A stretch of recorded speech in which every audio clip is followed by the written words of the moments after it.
Login failed on BusyKid Fix. You tried to log into BusyKid to check your child's allowance or approve a chore payment and suddenly login failed.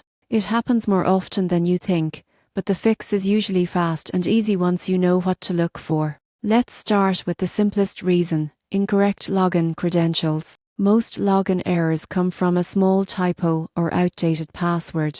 Make sure your email and password are entered exactly as they were created. Remember that passwords are case sensitive. If you forgot yours, just tap Forgot Password, follow the steps, and BusyKid will send a reset link straight to your inbox. Next, check your internet connection. A weak Wi-Fi signal or unstable mobile data can block the app from verifying your login. Try switching between Wi-Fi and mobile data or turn off any pings. These can sometimes trigger security blocks from BusyKid servers. Another common fix is updating the app.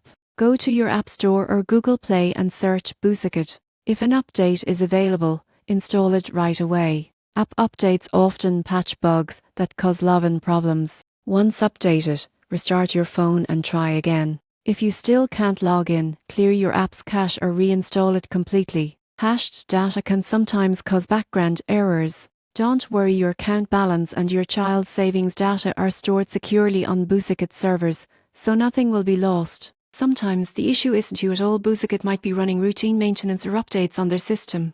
This can temporarily block logins. Give it a little time and try again later. Once you successfully log back in, enable biometric login like Face It or fingerprint recognition. It's faster, it's safer, and prevents many login errors. So if your BusyKid login fails, don't stress. Check your credentials, connection, and app version. One of those steps almost always solves it. In no time, you'll be back to managing chores, savings, and smart money habits for your kids.